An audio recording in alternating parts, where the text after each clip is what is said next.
ಈಗ finale weak ಅಂತ ಬಂದಾಗ ಕರವೇ ಅಧ್ಯಕ್ಷರು ಹೋಗಿ ಸುದೀಪ್ ಅವ್ರಿಗೆ ಮಗನ ಮದುವೆ ಇನ್ವಿಟೇಷನ್ ಕೊಟ್ಟು ಬರ್ತಾರೆ. ಆದ್ರೆ ಅದನ್ನ ಜನ ಪೋರ್ಟ್ರೇ ಮಾಡಿದ್ದು ಅಶ್ವಿನಿ ಅವರನ್ನ ಗೆಲ್ಲಿಸ್ಲಿ, ಅದಕ್ಕೆ ಇವ್ರು ಹೋಗಿ ಅಲ್ಲಿ ಮಾತಾಡಿದ್ದಾರೆ. ಮಧ್ಯರಾತ್ರಿ ಹೋಗಿ ಆಕ್ಚುಲಿ ಅವರು 6 ಗಂಟೆಗೆ ಏನೋ ಹೋಗಿ ಕೊಟ್ಟು ಬಂದಿರ್ತಾರೆ.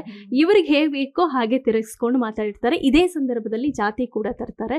ಒಂದು ಅಶ್ವಿನಿ ಅವರು ಗೌಡ ಕಮ್ಯುನಿಟಿ ಹಾಗೂ ಗಿಲ್ಲಿ ಈ ಕಮ್ಯುನಿಟಿ ಕುರುಬ ಕಮ್ಯುನಿಟಿ, ಅದಕ್ಕೆ ಅವ್ರು ಗೆಲ್ಲಲಿ ಅಂತ ಲಾಬಿ ಮಾಡಕ್ ಹೋಗಿದ್ದಾರೆ ಅನ್ನೋದು ಜಾತಿ ಕೂಡ ತಂದು ಮಾತಾಡ್ತಾರೆ ಹೊರಗೆ. ಅದ್ರ ಬಗ್ಗೆ ಮೇಡಮ್, ಬಿಗ್ ಬಾಸ್ ಕಪ್ಪನ್ನ ಗೆಲ್ಲೋದಕ್ಕೆ ಈಗ ಹೊರಗಡೆ ಏನೇ ಮಾತಾಡಲಿ, ಯಾವ ಜಾತಿ, ಯಾವ ಧರ್ಮ, ಯಾವ ಕುಲ ಯಾವುದು ಬರಲ್ಲ.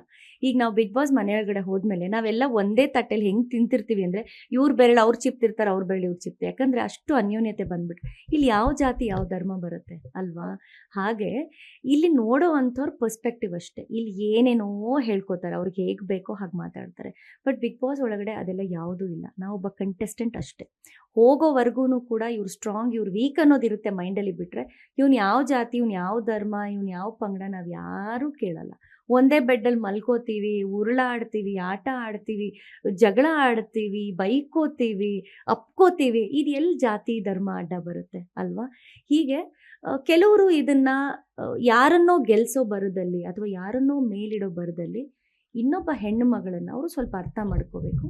ಸಂಘಟನೆಯಲ್ಲಿ ಒಂದು ಹೋರಾಟದ ಪ್ರಯಾಣ ನಂದು ಇದೆ ಅಂತಂದರೆ ಇಲ್ಲಿ ಯಾವ ಜಾತಿ ಬರಲ್ಲ. ಈಗ ನಾನು ಒಂದೇ ಕೇಳೋದು, ಎಷ್ಟು ಜನ ಹೆಣ್ಮಕ್ಳಿಗೆ ನನ್ನ ಜಾತಿಲೇ ಆಗಲಿ, ನನ್ನ ಪಂಗಡದಲ್ಲೇ ಆಗಲಿ, ಎಷ್ಟು ಜನ ಹೆಣ್ಮಕ್ಳು ತಾಕತ್ತು ಇಟ್ಕೊಂಡು ಇವತ್ತು ಬರ್ತಾರೆ ಹೋರಾಟ ಮಾಡೋಕ್ಕೆ? ತೋರಿಸ್ಬಿಡ್ಲಿ ಅಲ್ವಾ?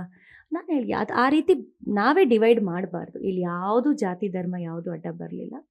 ಬಟ್ ಇಲ್ಲಿ ಅವ್ರವ್ರ ಈಗೋಗಳು ಅಡ್ಡ ಬಂತು ಅಷ್ಟೇ. ಯಾರನ್ನೋ ನೀವು ಕಪ್ ಕೊಟ್ಟು ಕಳಿಸ್ಬೇಕು, ಹೌದು ಕೊಟ್ಟು ಕಳಿಸಿ, ಅವರು ನೀವು ಎಷ್ಟು ಬಿಂಬಿಸ್ಬೇಕೋ ಬಿಂಬಿಸಿ.